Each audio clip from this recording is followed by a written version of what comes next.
some edges would have negative weights. As you can see, V1 to V5, this edge has a negative weight 5. Right? So, you see what the input could be, what the graph could be? It could be a mix of all these edge weights. There won't be any edge, then the weight is infinity. Then if there's an edge, then it could be positive or negative. If it's a 0, it means again, typically 0 means like this, the diagonal, so from the vertex to itself there's no edge. Okay? Alright, so we'll do both these examples now. So let's do the first one. So the first one is a small graph, so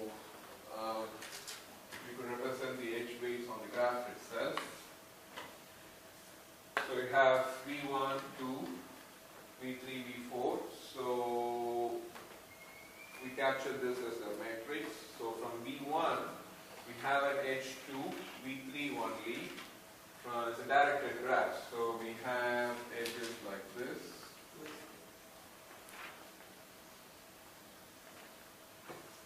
Okay. So from V1, we don't have any edge 2, V2 or V4. So we have infinity. And then, likewise, from V2 to V1, we have an edge of weight 2, but V2 to V3 or V4, we don't have an edge, so that's also infinity. Okay, and so on. Alright, now, along with this, given the graph, you can also come up with the predecessor graph. Predecessor means what? Like in this case, you see from V1 to V3, there's an edge, right? So I can say, the predecessor of V3 is going to be V1 because you have to go through V1 from V1 to V3. Right? So, given the graph or even this weight matrix, because as I said, you don't need the graph, once you are given the weight matrix, you can come up with the predecessor graph, also predecessor matrix also. How? For a vertex to itself, it's kind of not applicable because V1 to V1 you don't need to go through any other vertex. So all the again diagonals are kind of not applicable.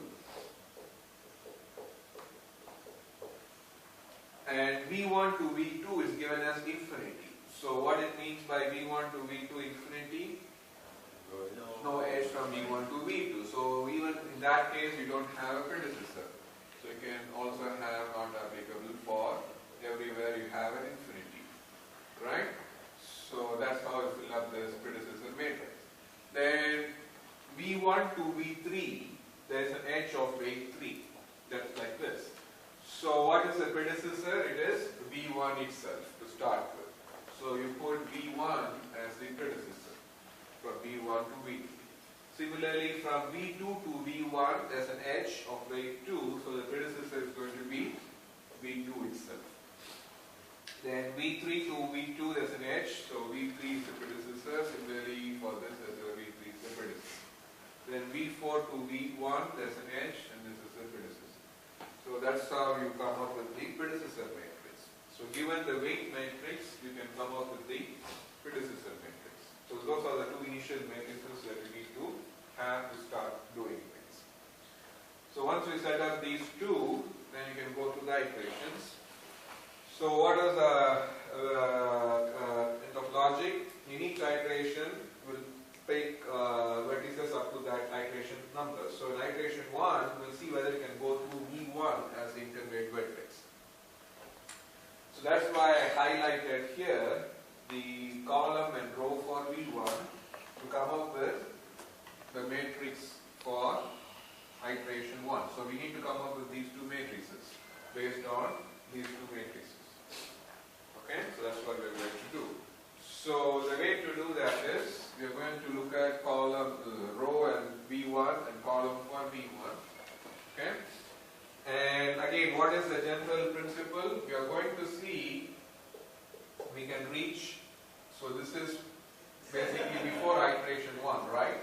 So this is the initial condition, isn't it? We are doing iteration 1. So we are going to see whether we can go from Vi to V1 and then go to Vj rather than going basically initial means directly from Vi to Vj. Okay? If you cannot go this path of being infinity, if you don't have an edge from Vi to Vj, we know that's infinity. If you have an edge from Vi to Vj, that will be like 2, 3 or whatever the edge weights there. Right? So that's the case. So now how to find out this weights of these two paths from Vi to V1 and V1 to Vj? That's what I highlighted there. So this entry really indicates what? The weight of the path from V2 to V1. That's what this entry indicates. And this entry here indicates what? The weight of the path from V1 to V2. Okay? So if I want to fill up, let's say, I could do this, but it is from V2 to V2, right? So basically what it means, you want to go from V2 to V2 through V1. Okay? So you're looking at the weight of the path from V2 to V1 is 2, and the weight of the path from V1 to V2 is infinity. And so this is 2 and this is infinity, and this is 0, right? Weight of the path from V2 to V2 is currently 0. So you want to see if we can reduce it further. Can you reduce it further? 2 plus infinity is what? Infinity. And infinity is not less than 0. So we will scale with what we have. So that's why I have 0 again here. Okay? So when you pick the column and the row, you pick this, right? So you can already go ahead and write this because these entries are not going to change. So we are coming up with all the entries for this matrix. So this entry, the column and the row are not going to change. The rest, we are going to fill them up by going through this iteration. So how to fill up this now? So you want to see if you can reduce the weight of the path from V2 to what? V3 by going through V1. Currently the estimate is infinity. And from V2 to V3, how do you see the weight of the path? From V2 to V1 it is 2, and V1 to V3, what's the weight? 3. So basically, to get this entry, you have to add the corresponding row and the corresponding column back. That's all it is, very simple. You have to add the corresponding row and columns. To get this, you have to add the value here, which is 2, the value here is 3, and see if it is lower than what we have. 2 plus 3 is what? 5. Is less than infinity. So if you can reduce it, write that value. And if you change here from infinity to 5, so you have to also change your predecessor matrix. So the predecessor matrix, to start with, I said this column and row shouldn't change. So which means simultaneously this column and row shouldn't change. So these and this are the same as this. And since we did not change from 0, I have the same thing not applicable here. But since we changed now this entry, so this should change. So how V1 gets there? You see here what we are doing here, from V2 to V3, so going directly or going through V1 and then to V3. So basically, as I said, the predecessor now is going to be, whatever is the predecessor of the second path. The second path is now from V1 to V3. And V1 to V3, my predecessor matrix says V1 is the predecessor. So basically, on the row side, whatever is the predecessor from V1 to V3, the second path, that's going to be the predecessor here. So that's the V1, the same thing. Okay? So as we do, you should be able to get it. Now what about this? Can we reduce this from infinity to any integer from V2 to V4? How do you go about finding it?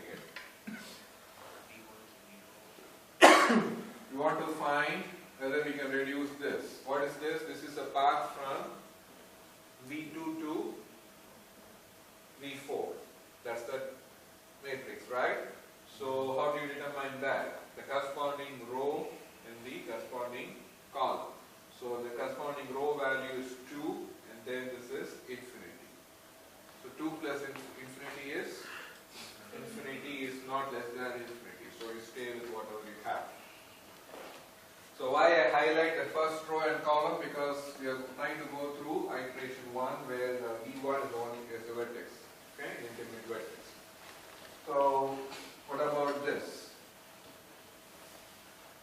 Currently we have 7 as the weight from V3 to V2. Can we reduce this further from V3 to V2? How do you determine that?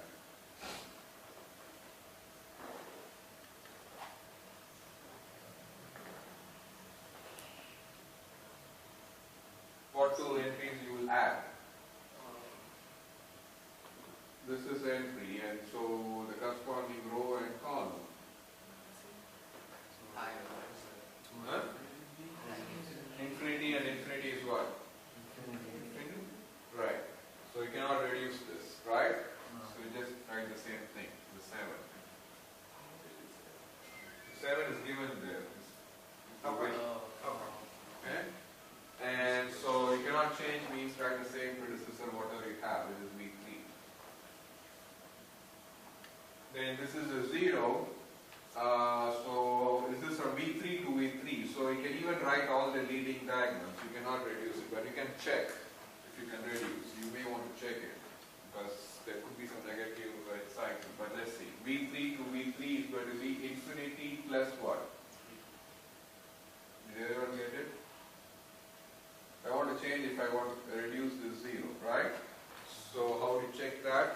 Somebody here? Decided corresponding row is what? Infinity. What is the other one? 3. So we're going to add infinity and 3. See if it's less than 0. It's not. So you will stay with 0. Stay with B, whatever is there. Okay?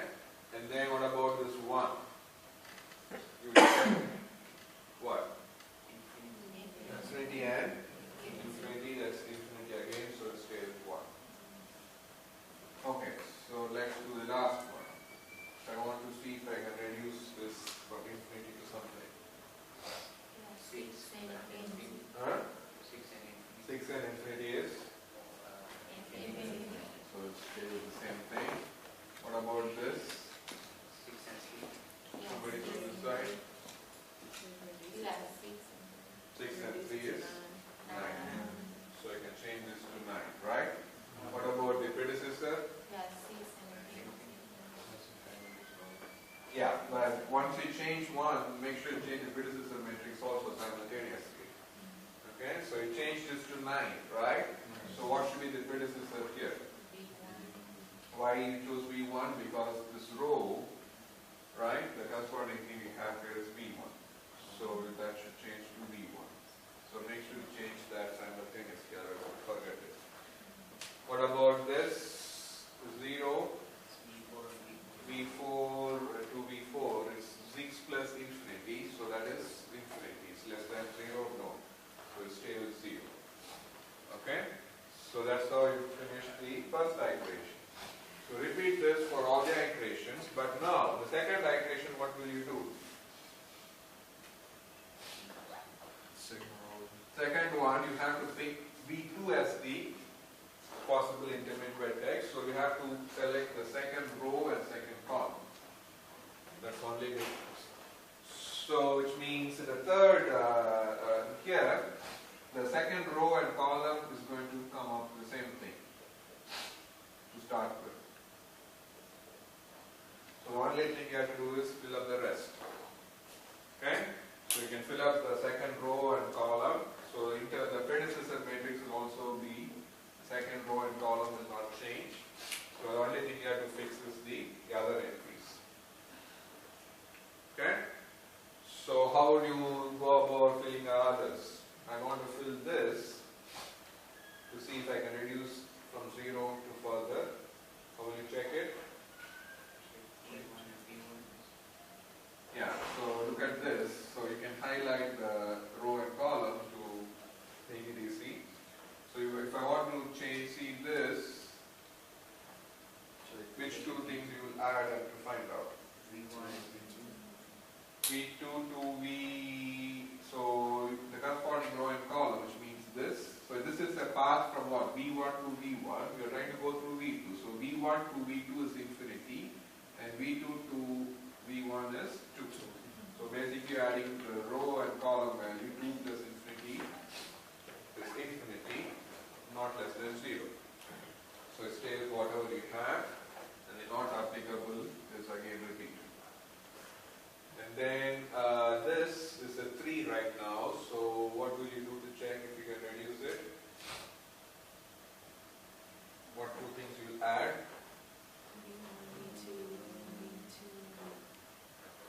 The row and column. So how do you get this? The corresponding row and the column and the row, right? So what are the values? The corresponding columns are highlighted, row is what? 5, right? And then this one is infinity. So 5 and infinity is what? So look at the row and column. Okay? Here? How about this infinity? Can you reduce this further? You're going to add this with this. Infinity and infinity is going to be infinity. So this cannot be lower than infinity. So it's the same thing. What about this?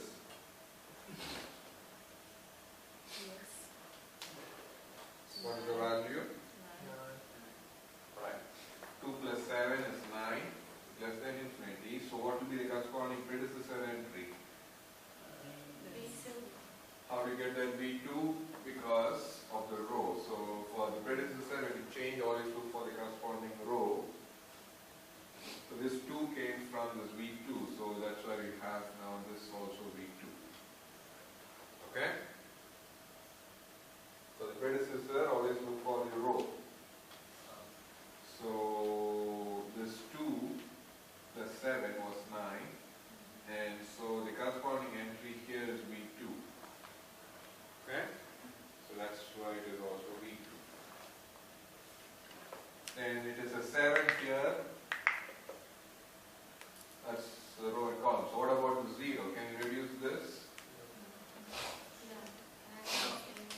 7 and what? 5. 7 plus 5 is 12. There is no less than 0, right? What about the 1? 7 and what?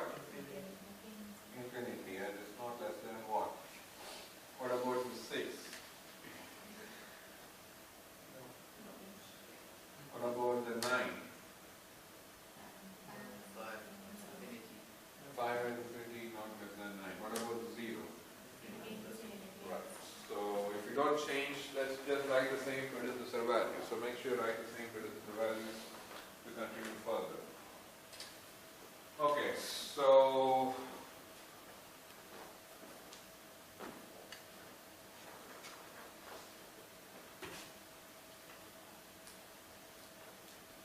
the third iteration, we are going to pick this row, sorry, I should have treated that here, but so we're going to pick this, so let's do it here so we can check. So we're going to pick this row and column and change the others if possible. So let's start with the 0. Can you change the 0? Why? Because 3 plus 9, right? What about this infinity over here? 3 plus 9.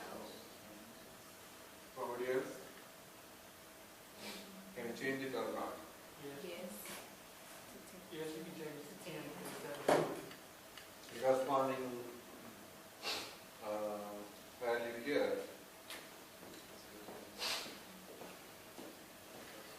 Right? You have to always see the row and column. So 3 plus 7 is 10, and it's less than 100. So the predecessor matrix changed based on the row, right? This 7, isn't it? So whatever is here, which is V3, should also become the predecessor now here. Okay? Why we did that? Because we should try to interpret it. What we are trying to do, this is the entry we changed, right? We changed this to what? 10.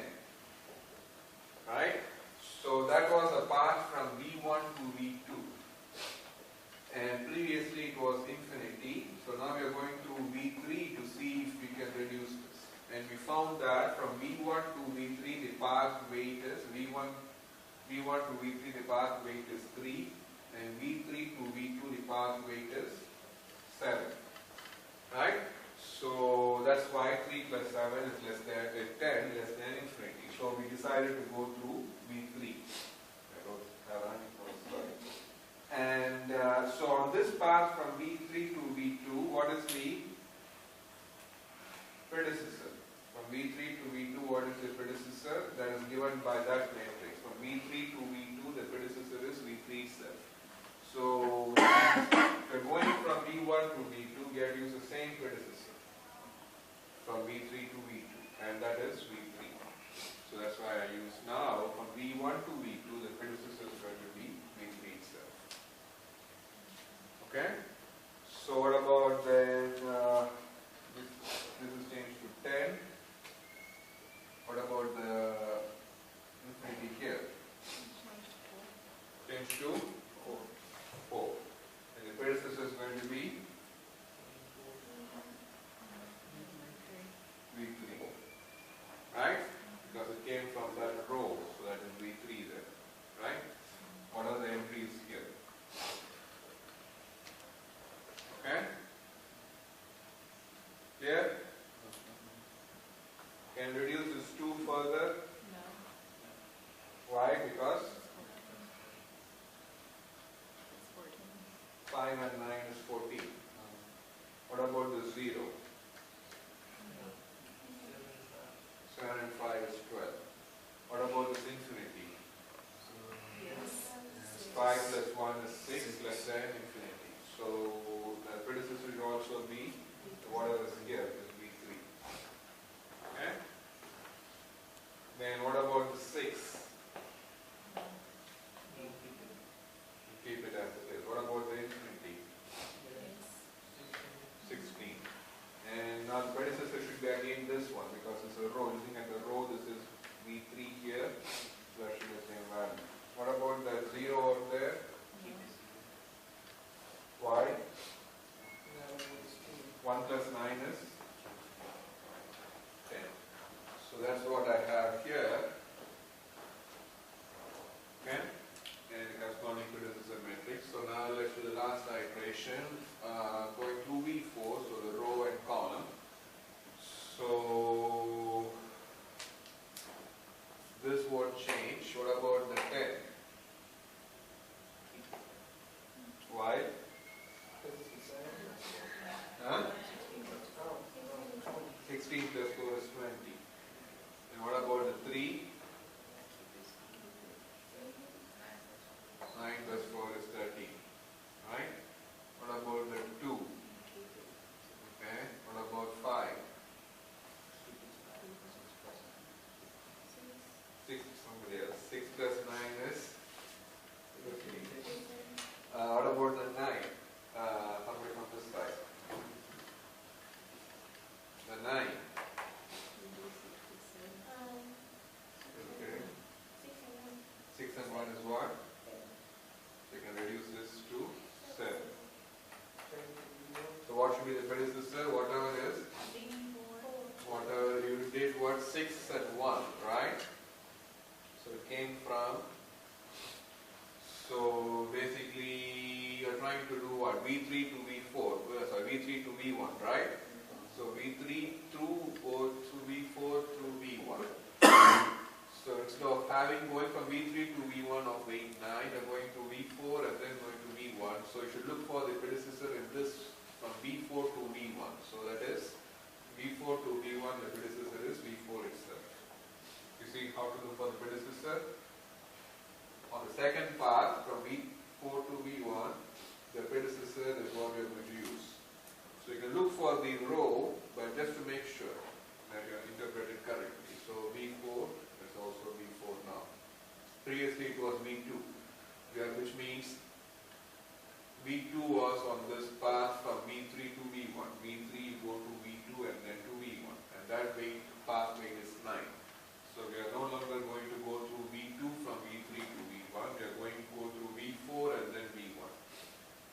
And that path from V4 to V1 is directly connected. So that's why you have V4 again. Okay?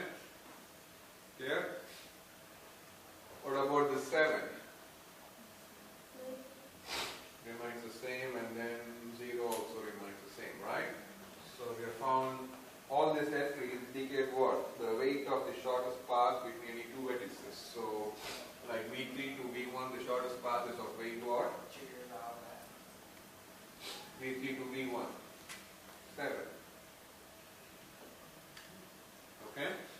So now what we have to do is we have to do what is called trace the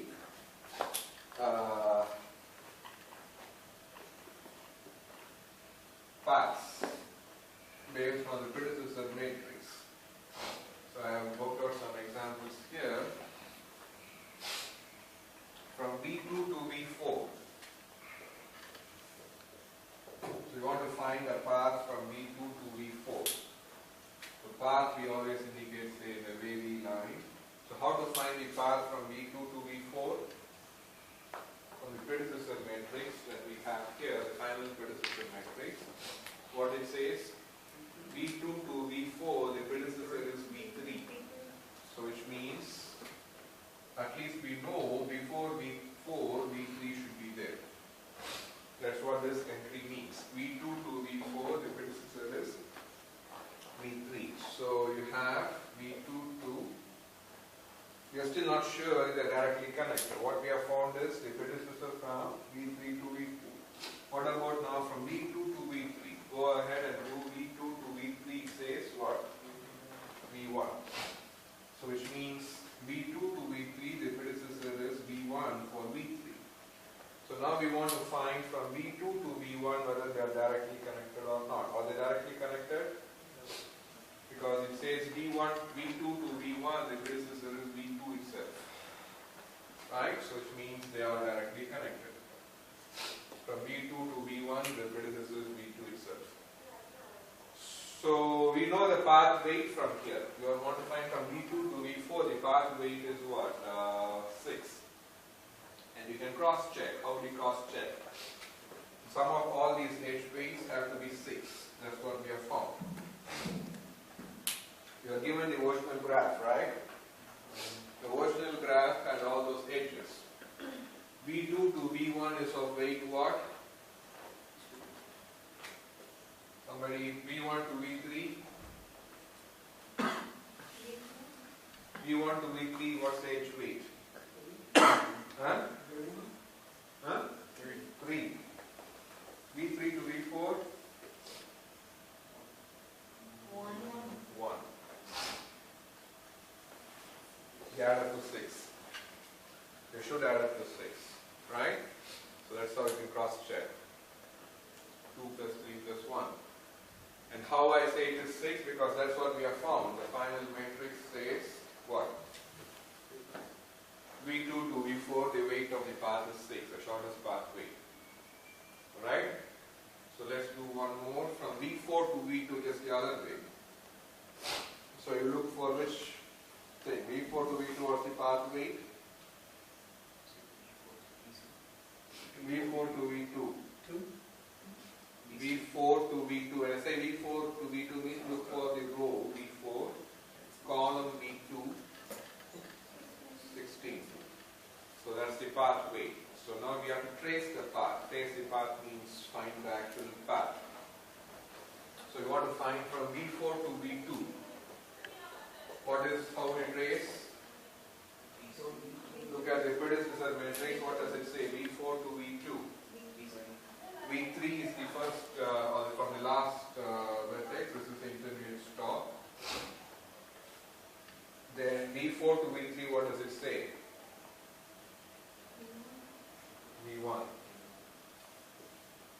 And V4 to V1, what does it say? Somebody other than these two people? V4 to V1.